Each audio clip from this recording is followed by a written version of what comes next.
things.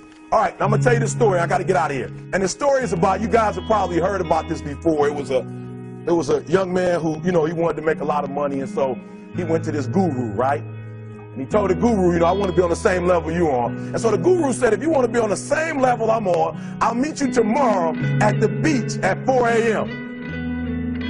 He like, the beach? I said, I want to make money. I don't want to swim. Guru said, if you want to make money, I'll meet you tomorrow, 4 a.m. So the young man got there at 4 a.m. He all ready to rock and roll, got on the suit. He should have worn shorts. The old man grabs his hand and said, how bad do you want to be successful? He said, real bad. He said, walk on out in the water. So he walks out into the water. Watch this. When he walks out into the water, it goes waist deep. So he like, this guy crazy. Adrian, he like, I want to make money. He got me out here swimming. I didn't ask to be a lifeguard. I want to make money. He got me in. So he said, come out a little further. Walked out a little further. Then he had it right around this area, the shoulder area. So this old man crazy. He's making money, but he crazy. He said, come on out a little further. Came out a little further. It was right at his mouth. My man like, I'm about to go back in here. This guy is mine. So the old man said, I thought you said you wanted to be successful. He said, I do. He said, walk a little further. He came, dropped his head in, held him down, hold him down. My man getting scratching, holding him down. I got you. I know you brushed it out, but I got you. He had him held down. I need you for an illustration. He had him held down. Just before my man was about to pass out, he raised him up. He said, I got a question for you. Somebody answer the question for me. He said, when you were underwater, what did you want to do? Lee, I'm looking for a different word though than Lee. What's that word? He said, I wanted to breathe. He told the guy, he said, when you want to succeed as bad as you want to breathe, then you'll be successful. I don't know how many of y'all got asthma in here today, but if you ever had an asthma attack before, you short of breath, SOB, shortness of breath, you wheezing. The only thing you trying to do is get some air. You don't care about no basketball game. You don't care what's on TV. You don't care about nobody calling you. You don't care about a party. The only thing you care about when you're trying to breathe is to get some fresh air. That's it. And when you get to the point where all you want to do is be successful as bad as you want to breathe, then you'll be successful. And I'm here to tell you, number one, that most of you say you want to be successful, but you don't want it bad. You just kind of want it. You don't want it badder than you want to party. You don't want it as much as you want to be cool. Football players, how many football players? Got anybody like football in here? Raise your hand. Anybody like football? Emmitt Smith. I used to be a Cowboy fan before they did my boy Tom Landry wrong. I used to be a Cowboy fan. And watch this, there was a commercial. Emmitt Smith had won his first Super Bowl, and he had this commercial when he was lifting weights. I don't know if you saw the commercial when he was lifting, and Emmitt said, you know what? I won the Super Bowl, so I can rest now. He was doing his bench press. So he said, I won the Super Bowl, so I can rest now. So he throws up about 325, boom. And he rests for about 2 seconds. And he, boom, boom, boom. Did you see that? He'd already won a Super Bowl. He said, I think I'm going to take a rest. And he rests for how long? 1 second. Most of you won't be successful because when you're studying and you get tired, you quit. And I'm here to tell you today, if you got somebody came to my office the other day crying. I said, look, don't cry to give up. Cry to keep going. Don't cry to quit. You already in pain. You already hurt. Get a reward from it. So listen to me. Emmitt Smith said this at the end of the commercial. Emmitt Smith said, all men are created equal. Some work harder in preseason. I'm going to say it again because you might have missed it. All men are created equal. Some work harder in preseason. So that means that there are some people who are going to see the professor, going to see the TA. And even when the professor says, I don't meet with you, my TA meets with you, you say, I don't want to talk to your TA. I don't pay the TA. I pay you to teach me. So you're going to have to find some time to meet me. If I got to meet you at the mall, if I got to meet you at your house, you are going to see me. Listen to me. All men are created equal. Some work hard in preseason. When I went to college, guys were way smarter than me. 4.0s, 3.0. They went to the Ivy League high schools, came to Oakwood from these great high schools. Most of them are not doing what I'm doing. Why? Because it's not about where you come from. It's about heart. You come to a place where, being smart ain't enough. You got to have heart. That's number one. Watch number two. Number two, catch number two. I wrote it down. I wanted to make sure you got it. It says to be, watch this. We're talking about sacrifice now. The important thing is this. You're right while I'm saying it, because I only have about 3 more minutes. Listen to me. The most important thing is this.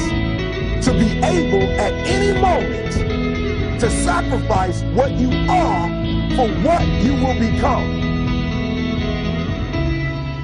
That's the number 2 thing. You got to catch that one. To be able to, listen to me, at any moment. Some of you can make sacrifices when Monday Night Football is not on. You can make a sacrifice. But when the game come on, for some reason, you just attached to it. For some of you, when your favorite show come on, you can make sacrifices on Sunday when ain't nothing going on. But when your favorite show comes on Monday, man, some of you focus until the phone ring, and then you like, I gotta answer it. If I don't answer the phone, I'm gonna die. I'm saying to you today that there's some of you, if you give up your cell phone, you would be successful. But your cell phone is more important to you than your success. I'm gonna say it again. I'm gonna hurt somebody. Some of you need to give up your cell phone, because the time you spend on your cell phone could be used for your success. The time you could be using to be successful, you're using it on the cell. And the cell phone is not bringing you nothing but a bill. And somebody has told you you couldn't live without it. I'm talking about going deep now, giving up stuff. Watch what it says. To be able at any moment to sacrifice what we are for what we could be. I don't do well in math. You're right. You ain't never studied. I'm not good in writing because you have never written before. You can't get through a writing class and you got tutor after tutor, resource after resource. The problem is you ain't never felt no pain before. You're soft. It's a soft generation. You quit on everything. Now watch this. You quit after you, listen to me, you get a sleeping bag and you wait for them. You wait for the first WRA instructor to come in, and you come out your sleeping bag, I need help. You quit after you do that. You quit and you ain't even tried yet. Last one, I'm sorry. Last one. Listen to me. Pain is temporary. It may last for a minute, or an hour, or a day, or even a year. But eventually, it will subside. And something else will take its place. If I quit, however, it will last forever. Listen to me, I'm telling you as I leave. I was homeless for 2.5 years. And the problem with most of you never felt no pain before. My greatest asset is I was homeless. So I can't feel a whole lot of pain. I've already been alone. There's not a whole lot of hurt I can feel on a little paper, on a little test. So I leave you, listen to me. We have gotten to a point where it's midterms and we're moving forward. The days of you getting money, I'm not saying we quitting, but I'm saying the day has got to go from external to internal. You have to give it everything you got. No more TV, no more parties, no more playing. If you don't have a 4.0, what you need to be doing is studying. Get off the phone. I'm sorry, I'm not available until the end of this year. No, I'm for real. You reached the right number, but you called me at the wrong time. Call me back January 1st. I'm about to get busy now. Huh? I want you to have a countdown of your own and say when the countdown is over, we're the real, watch me, because when I was homeless, I knew something was wrong. I knew that wasn't the best of me. And one day I said, will the real Eric Thomas please stand up? Will the real Eric Thomas please stand up? Stop being this high school dropout. Stop giving up. Stop sleeping on the street. Stop walking up and down Fecal Avenue like you ain't got nothing, and get your GED. Stop being afraid to take a test. Stop being afraid to go to college because your daddy didn't go and your mama didn't go. Stop being afraid and be the best Eric Thomas you can be. But listen to me, it's going to be hard. It took me 12 years to get a 4-year degree, but I got it. And guess what? On a degree, it don't have dates. So if it took you 4 and it took me 12, it don't show up nowhere. But I'm exactly where I wanted to be because I realized I got to commit my very being to this thing. I gotta breathe it, I gotta eat it, I gotta sleep it. And until you get there, you'll never be successful in life. But once you get there, I guarantee you, the world is yours. So work hard and you can have whatever it is you want. Thank you. Greatness is not this wonderful, esoteric, elusive, God-like feature that only the special among us will ever taste. You know, it's something that truly exists in all of us. It's very important for you to believe that you are the one.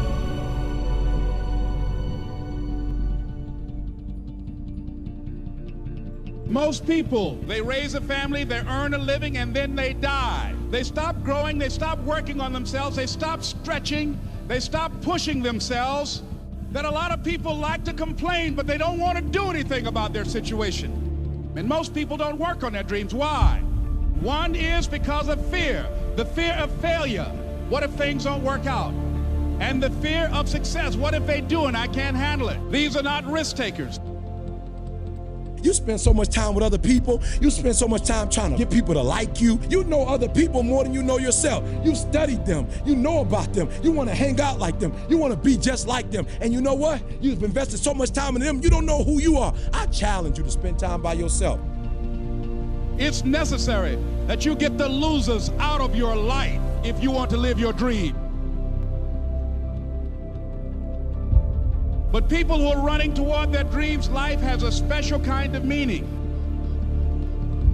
When you become the right person, what you do is you start separating yourself from other people. You begin to have a certain uniqueness. As long as you're following other people, as long as you're being a copycat, you will never ever be the best copycat in the world. But you will be the best you could be. I'm telling you to define your value. That everybody won't see it. That everybody won't join you, that everybody won't have the vision. It's necessary to know that you are an uncommon breed. It's necessary that you align yourself with people and attract people into your business who are hungry, people who are unstoppable and unreasonable, people who are refusing to leave life just as it is and who want more. The people that are living their dream of finding winners to attach themselves to. The people that are living their dreams are the people that know that if it's going to happen, it's up to them. If you want to be more successful, if you want to have and do stuff you ain't never done before, number two, I'm asking you to invest in you. To invest in you. Someone's opinion of you does not have to become your reality. That you don't have to go through life being a victim. And even though you face disappointments, you have to know within yourself that I can do this. Even if no one else sees it for me, I must see it for myself. This is what I believe, and I'm willing to die for it, period. No matter how bad it is or how bad it gets, I'm going to make it. I want to represent an idea. I want to represent possibilities. And some of you right now, you want to be, you know what I'm saying, you want to go to the next level. I want to counsel, I want to be an engineer, I want to be a doctor. Listen to me, you can't get to that level. You can't get to the level economically where you want to be until you start investing in your mind. You're not reading books. I'm challenging y'all to go to conferences. I dare you to invest time. I dare you to be alone. I dare you to spend an hour getting to know yourself. When you become who you are, when you become the person that you were created to be, designed to be who you were designed to be, when you become an individual, what you do is you take yourself and you start separating yourself from other people. I challenge you to get to a place where people don't like you, it don't even bother you no more. Why? Because you're not concerned with trying to make them happy, because you're trying to blow up. You're trying to get to the next level. I need you to invest in your mind. Invest in your mind. If you still talk about your dream, if you still talk about your goal, but you have not done anything, just take the first step. That you can make your parents proud, you can make your school proud, you can touch millions of people's lives, and the world will never be the same again because you came this way. Don't let nobody steal your dream. After we face a rejection and a no, or we have a meeting and no one shows up, or somebody say, you can count on me, and they don't come through. What if we have that kind of attitude? The car's repossessed. Nobody believes in you. You've lost again and again and again. The lights are cut off, but you're still looking at your dream, reviewing it every day and say to yourself, it's not over until I win.